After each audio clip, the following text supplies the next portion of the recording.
All right, let's talk about romance. And by romance, I mean drama, because who doesn't enjoy those fun little debates over where to go for dinner or the serious discussions about how you actually fold the laundry? Nothing says I love you quite like an intense argument about how toothpaste should be squeezed, right? Seriously though, conflict is a part of every relationship, and if you're a couple, you've probably already had your fair share of battles. The key is not to avoid conflict, but to handle it in a healthy, productive way. So today, we're going to explore practical conflict resolution techniques for couples, the things that you could start using right now. Are you ready to improve your relationship and have fewer battles? Let's go! Number one, the 20-minute rule. Cool off before you blow. You know that moment when your brain's about to release something dangerous like, oh really? Remember when you said this and that?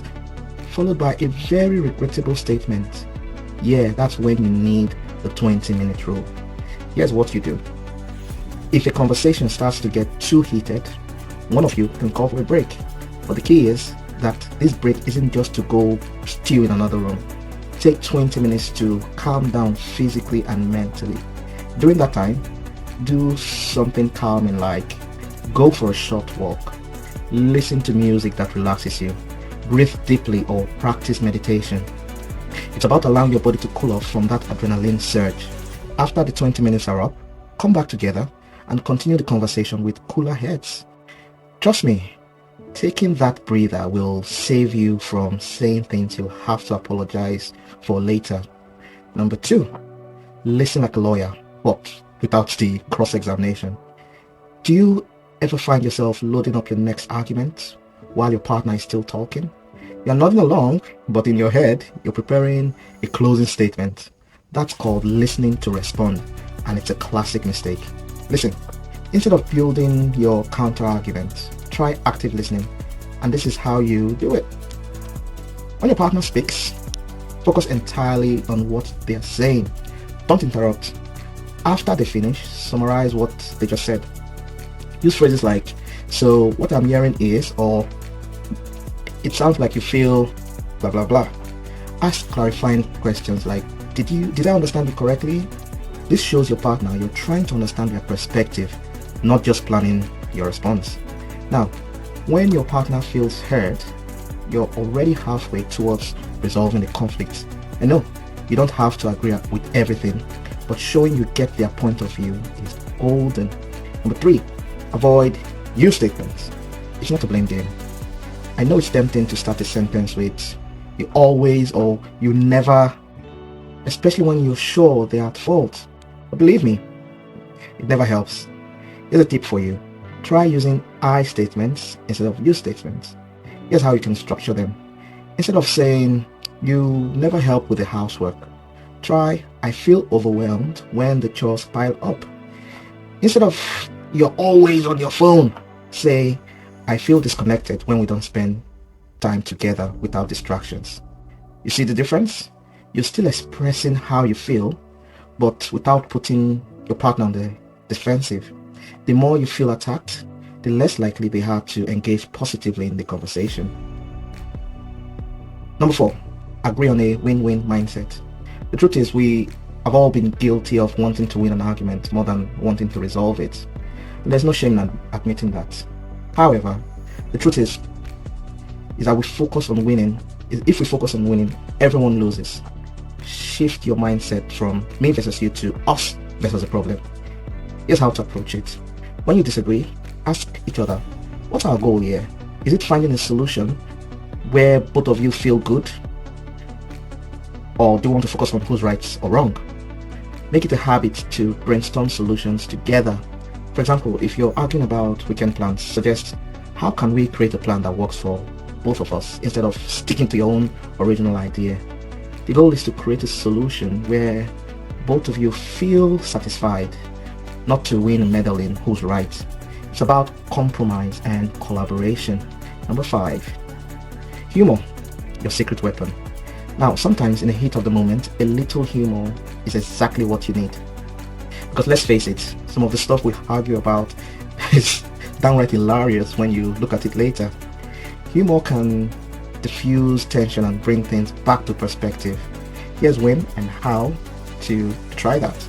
Now, if the argument is getting unnecessarily intense, crack a light joke. Example, if you're arguing about the thermostat, you could say, I didn't know I married a polar bear. Be playful, not dismissive. Laugh at yourself when appropriate. It can help de-escalate the situation.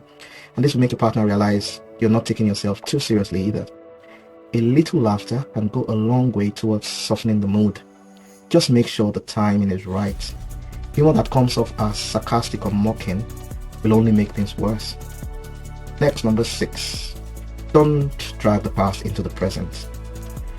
Have you ever started fighting about something small, like whose turn it is to do the dishes, and 10 minutes later you're bringing up that one thing from 2 years ago that had nothing to do with dishes? That happens a lot. When you're in the middle of a conflict, keep it focused on the current issue. Before you start, agree to stick to the topic. If your partner starts pulling in past grievances, gently remind them, let's keep the focus on what's bothering us now. We can talk about those other things later if they're still important. And also reflect if you do that. Bringing up the past only makes the present problem harder to solve.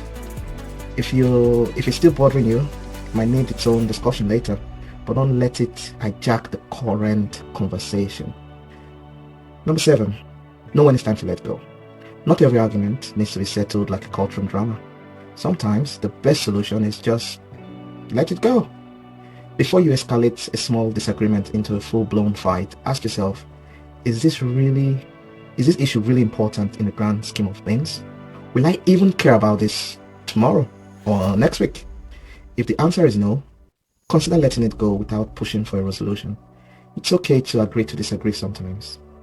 Learning when to pick your battles will give your relationship room to breathe. Sometimes peace is more important than being right. Number 8, right? Number 8, apologize when you're wrong and even when you're not. Now this one is tough. Nobody loves apologizing, especially when you're convinced that you're 100% right. But here's the deal, an apology doesn't mean you lost.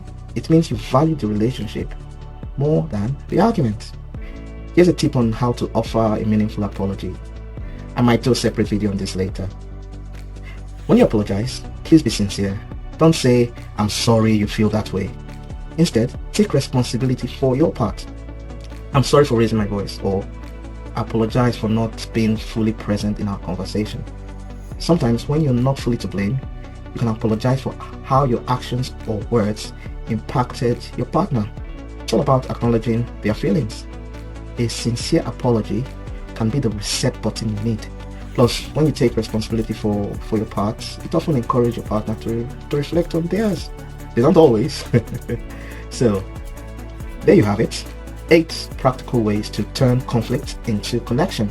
Remember, the goal isn't to avoid conflict. It's to handle it in a way that strengthens your relationship.